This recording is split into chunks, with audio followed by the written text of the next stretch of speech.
Recent events make me feel like we have to celebrate infants. Do we have any infants here? Any infants in the house? Let's hear it for infants. We love infants. Yeah, we're big infant people here. We like all people, but we're especially excited about infants. In this passage from, I'll switch to the, this passage from the Sermon on the Mount, Jesus invites us Christians to be light, right? Light in a world of darkness. And how I wish I didn't have to address the darkness. But recent events have made it necessary that the darkness be addressed and that there be some pushing back. And sadly, it's possible for us who, though enlightened by Christ in baptism, allow the light of Christ to be extinguished, becoming sources of darkness ourselves. This extinguishing of the light of Christ, becoming enveloped in darkness and even becoming a source of darkness ourselves, can happen gradually and imperceptibly, like the proverbial frog in the boiling pot of water.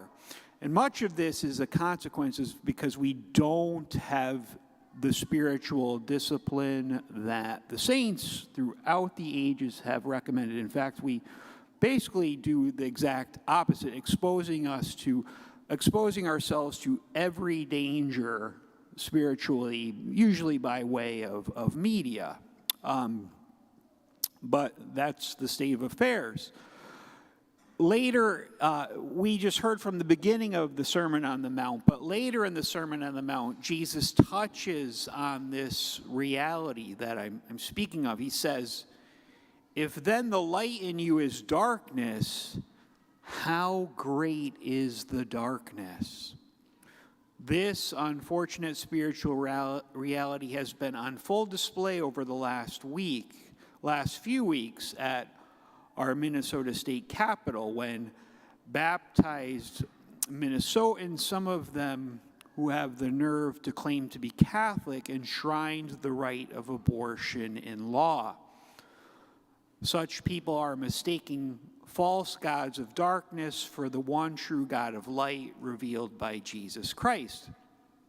I presume they do this unknowingly. They presumably have even worse pastors than I am. But it is still a form of idolatry and a gross violation of the very first commandment, one that requires a sincere use of the sacrament of confession, penance, and reconciliation as a remedy. The false gods of darkness the abortion enthusiasts have come to worship undoubtedly vary from person to person.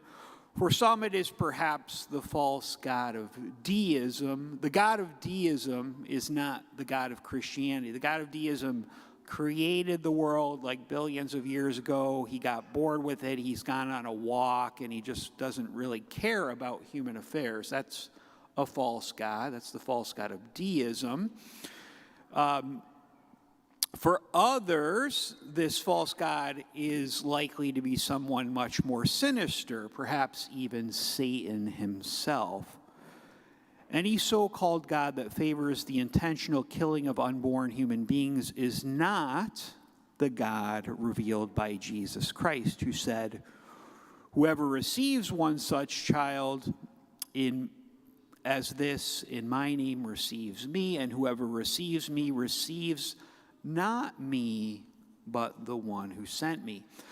I could go on and on with biblical quotes demonstrating that the God revealed by Jesus Christ, the God of both the Old and the New Testaments, the one true and living God of light, is not the false god of darkness worshipped by abortion advocates, regardless of the religious labels they apply to themselves. They're gravely mistaken.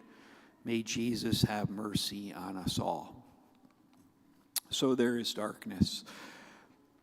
And so Jesus calls us in the gospel to be light in the darkness, a darkness that without us will grow only darker. St. Paul wrote to the Christians in Philippi, "Do all things without grumbling or questioning, that you may be blameless and innocent, children of God without blemish, in the midst of a crooked and perverse generation, among whom you shine as lights in the world, holding fast to the word of life." End of quote. That could not be any more relevant than it was for the pagan Roman culture in which the Christians of Philippi were living. These first Christians were light in the darkness of the Roman Empire. For example, it was the practice of pagan Romans to abandon their unwanted newborn children in the wilderness, leaving them to die. Christians, aware of this barbaric practice, would go and rescue these infants, take them home, and raise them as their very own children.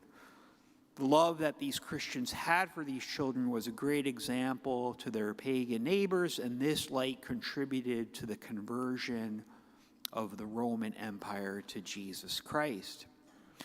And so we are called to save babies from the contemporary equivalent advocated by misguided Minnesotans, and in doing so, being light for both the baptized who have betrayed Christ and the unbaptized alike. We can do this in a number of ways, and if you email me, Father Brian Lynch, I'm happy to include you on our pro-life Transfiguration email communications, and these will make you aware of numerous opportunities to be an advocate for the unborn. There's many, many different ways that you can support this effort, but one way we can all do this very conveniently and easily is by supporting Options for Women East, our local pro-life pregnancy clinic. Options for Women East helps women to choose Christian alternatives to abortion by providing practical resources and education. As I indicated a couple weeks ago, if each of us who attend Mass at Transfiguration donated $20, we would reach our $15,000 goal. If you have not already done so, please take one of the baby bottles available in the gathering space and return it with $20 for each member of your household if you are able. Of course, the more we give, the more options can help mothers and their babies. If we are truly to live our faith in Jesus Christ, we must recognize that the one true God revealed by Jesus is the very source and sustainer of life, holding each human in existence from the very moment of his or her conception, creating his or her soul, holding all of creation depends on God's willful holding of creation in existence. If God forgot about any of us, we would simply cease to exist. He is being itself. God is the only source of being. And so if God forgot us, we would simply cease to exist. Jesus went to great lengths to prove this, taking on our human nature, being born, conceived by the Holy Spirit in the womb of the Blessed Virgin Mary, living his first 9 months of his life in the womb of the Blessed Mother, being crucified, terrible death at the hands of his enemies, and rising from the dead, just to prove how much God cares. This risen and living Jesus has given us the sacraments, especially the Eucharist, his very body and blood, to keep us united with him, not just spiritually, but even physically, united with him so that we will not betray him. May we receive and cooperate with the graces he provides through the Eucharist and truly be the light of Christ that dispels the darkness.